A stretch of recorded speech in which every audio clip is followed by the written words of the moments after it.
அனைவருக்கும் எனது அன்பு கலந்த வணக்கங்கள். நான் உங்கள் அஸ்ட்ரோ சின்னதுரை, பிளிமிசை புத்தூர், பெரம்பலூர் மாவட்டம். சூரிய திசையில் செவ்வாய் புத்தி பலன். பொதுவாக ஜோதிட சாஸ்திரத்துல ஒருவருக்கு ஜாதகத்துல என்ன பலன், அதாவது நல்ல பலன் இருந்தாலும் சரி, கெட்ட பலன் இருந்தாலும் சரி, அந்த பலன் எல்லாத்தையும் எடுத்து கொடுக்கக்கூடிய வேலையை, அந்த ஜாதகருக்கு கிடைக்கக்கூடிய பலனை சொல்லக்கூடியது தசாபுத்தி தான். தசாபுத்தி வழியாகத்தான் ஜாதகத்தில் இருக்கிற யோகமோ அல்லது அவயோகமோ ஜாதகருக்கு கிடைக்கும். பெரிய யோகம் இருந்தாலும் சரி, விபரீத ராஜ யோகத்திலிருந்து, சசயோகத்திலிருந்து, கஜகேசர் யோகத்திலிருந்து, குருச்சந்திர யோகத்திலிருந்து எந்த யோகம் இருந்தாலும் சரி, அது சம்பந்தமான கிரகத்துடைய தசாபுத்தி நடக்காம அவருக்கு அந்த பலனை அனுபவிக்கக்கூடிய யோகம் இருக்காது. அவயோகம் மாரகாதிபதி தசை, பாதகாதிபதி தசை இருந்தா கூட அந்த தசை அவருக்கு வரலன்னா அவருக்கு அந்த கெடுபலனையும் அனுபவிக்க வேண்டிய அவசியம் இல்லை. அப்ப பாத்தீங்கன்னா ஒருத்தருக்கு 5ஆம் பாவம் இயங்குச்சுன்னா தான் அவருக்கு குழந்தை பிறப்பு, கரு உண்டாகக்கூடிய அமைப்பு இருக்கும். அல்லது குருங்கிற கிரகம் அவருடைய தசாபுத்தி இயங்கணும். அதாவது 5ஆம் இடத்தாதிபதியுடைய தசாபுத்தி அல்லது குருவுடைய கிரகத்துடைய தசாபுத்தி. ஏன்னா குரு தான் புத்திரக்காரகன்.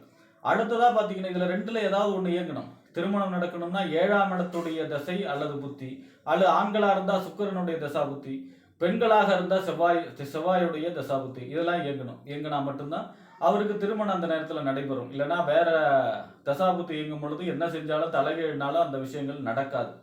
அதே போல பார்த்தீங்கன்னா ஒருத்தருக்கு வீடு கட்டணும்னா 4ஆம் பாவகம் இயங்கணும், 4ஆம் பாவத்துடைய தசாபுத்தி இருக்கணும், அல்லது சுக்கிரனுடைய தசாபுத்தி இயங்கணும். இந்த மாதிரியான தசாபுத்திகள் இயங்கினா மட்டும்தான் அந்த நேரத்தில் அவர் அந்த வேலையை செய்ய முடியும். இப்போ ஒரு கிரகம் ஒரு முழுமையாக ஒரு பார்த்தீங்கன்னா சூரிய திசைனா 6 வருஷம் இருக்கிறதுலே கம்மியான வருஷம், சுக்கிர திசை 20 வருஷம். இந்த நன்மையோ தீமையோ தசை முழுவதும் அனுபவிக்க போறதில்ல. கெட்டதா இருந்தாலும் சரி தசை முழுவதும் அனுபவிக்க போறதில்ல. ஏன்னா ஒரு தசையில 9 புத்தி இருக்கு. இந்த 9 புத்தியை அனுசரித்து அப்பப்போ பலன்கள் கொஞ்சம் கூடவோ குறைய செய்யும். அதாவது பார்த்தீங்கன்னா தசாநாதனை மீறி புத்திநாதன் வேலை செய்யாது அப்படின்னா கூட, ஆனாலும் இந்த புத்திநாதன் வரும்பொழுது ஒரு சில மாற்றங்கள் ஏற்படும். ஒரு பெரிய ராஜயோக திசை நடந்தாலும் பாதகாதிபதி புத்தியோ அல்லது அஷ்டமாதிபதி புத்தியோ நடக்கும் பொழுது பெருசா நன்மை ஏற்படுத்தாது. அதுவே பார்த்தீங்கன்னா உங்களுக்கு ஒரு அஷ்டமாதிபதி திசை நடக்குதுன்னா கூட அதுல லாபாதிபதி பாக்கியாதிபதியோட புத்தி வரும்பொழுது அந்த நேரத்தில் கெடுபலன் நடக்காம இருக்கும். நல்லதே நடக்கலனாலும் கெடுபலன் நடக்காம இருக்கும். ஆக ஒருவருக்கு ஒரு தசை நடக்கும் பொழுது புத்திநாதன் என்பது மிகவும் முக்கியமான ஒரு விஷயம்.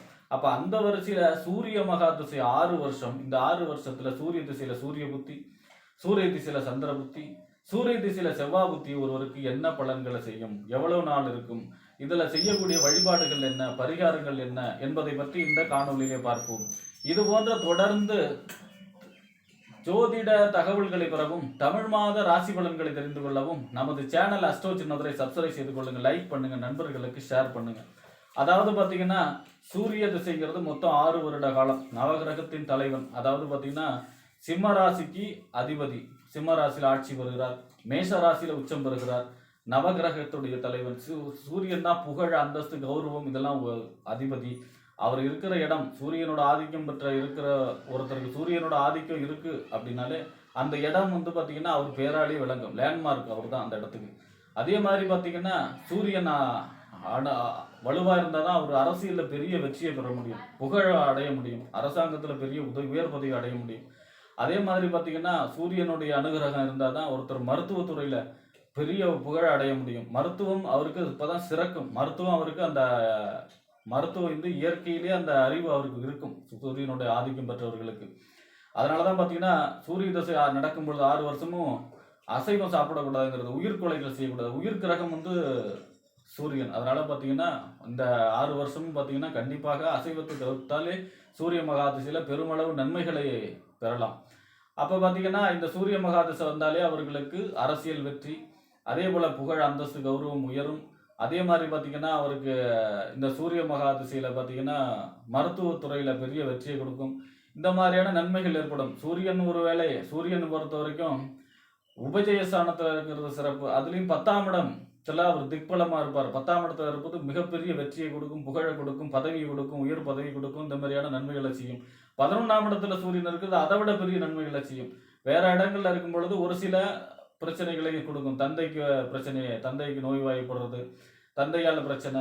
அதே மாதிரி பாத்தீங்கன்னா தந்தை வழி சொத்து பிரச்சனை ஏற்படும். அதே மாதிரி பாத்தீங்கன்னா பூர்வீக சொத்து சம்பந்தமான பிரச்சனை சூரியன் பாதிக்கப்படும் பொழுது அதே போல பாத்தீங்கன்னா சூரியனுடைய பாதிப்பு, அதாவது பாத்தீங்கன்னா சனி, ராகு, கேது இந்த மாதிரியான பாவ கிரக சேர்க்கை இருக்கும் பொழுது தந்தைக்கு கடுமையான தோஷத்தை ஏற்படுத்துகிறது.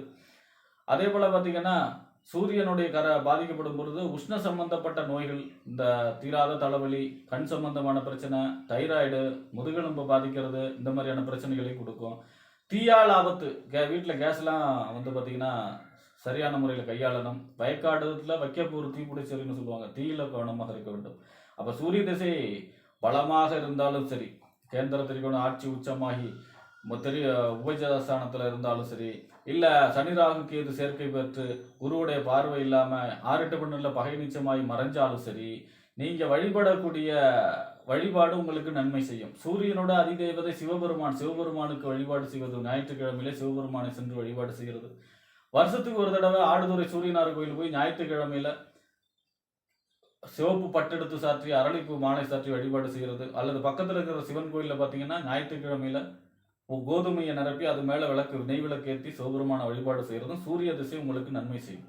அப்போ இதில் செவ்வாய் புத்திங்கிறது 4 மாதம் 6 நாள். நான் வெறும் 4 மாதம் 6 நாள், ஏன்னா இது சின்ன திசை அப்படிங்கிறதுனால 4 மாதம் 6 நாள் தான் செவ்வாய் புத்தி நடக்கும். செவ்வாய் வந்து பார்த்தீங்கன்னா செவ்வாயும் அதே போல தான் 3, 6, 10, 11 உபஜயஸ்தானத்தில் இருந்தால் பெரிய வெற்றியை கொடுக்கும். வெற்றி கிரகம் வந்து செவ்வாய். அப்போ பார்த்தீங்கன்னா எதை தொட்டாலும் வெற்றியை கொடுக்கும்.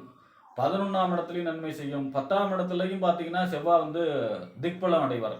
சூரியனும் 10ஆம் இடத்துல திக்பலம் அடைவார், செவ்வாயும் 10ஆம் இடத்துல தான் திக்பலம் அடைவார். தசம அங்காரகா அப்படிம்பாங்க. அப்போ வடநாட்டெல்லாம் பார்த்தீங்கன்னா செவ்வாய்க்கிழமைய மங்களவாரம் அப்படிம்பாங்க. இங்கே தான் பார்த்தீங்கன்னா நம்ம சனி செவ்வாயை வந்து நல்ல நாளாக இருந்தாலும் குருட்டு நாள் அப்படின்னு கண் இல்லாத நாள்னு சொல்லி ஒதுக்கி வைக்கிறோம். ஆனால் அவங்க வந்து செவ்வாய்க்கிழமையை ரொம்பவும் நல்ல நாளாகவே கருதுவாங்க. அப்போ இந்த செவ்வாய் அப்படின்னா 10ஆம் இடம் 3, 6, 10, 11 உபயஸ்தானத்தில் இருக்கிறதும் 11ஆம் இடத்துல இருக்கிறதும் பெரிய யோகத்தை செய்யும். வீடு நில சம்பந்தமான யோகம், ரியல் எஸ்டேட் தொழில் செய்பவர்களுக்கு யோகமாக இருக்கும். பூமி லாபம் ஏற்படும். பூமி வாங்கக்கூடிய அமைப்பு, இடம் வாங்கக்கூடிய அமைப்பு, அதே மாதிரி பார்த்தீங்கன்னா வீடு கட்டக்கூடிய அமைப்பு, சகோதர வழியில் நன்மைகள் ஏற்படும். அதே போல் பார்த்தீங்கன்னா உங்களுக்கு பதவி வேலையே இல்லை அப்படிங்கிற சமயத்தில் இந்த சூரிய திசையில் செவ்வாய் புத்தியில் பார்த்தீங்கன்னா உங்களுக்கு வேலை கிடைக்கிறது, பதவி உயர்வு கிடைக்கக்கூடிய அமைப்பு, இருக்கிற பதவி விட்டு பதவி உயர்வுலாம் கிடைக்கக்கூடிய அமைப்பு, சகோதர வழியால் நன்மைகள் ஏற்படக்கூடிய அமைப்பு, தைரியம் கிடைக்கக்கூடிய அமைப்பு, இந்த மாதிரியான நன்மைகள் அதிக அளவில் ஏற்படும்.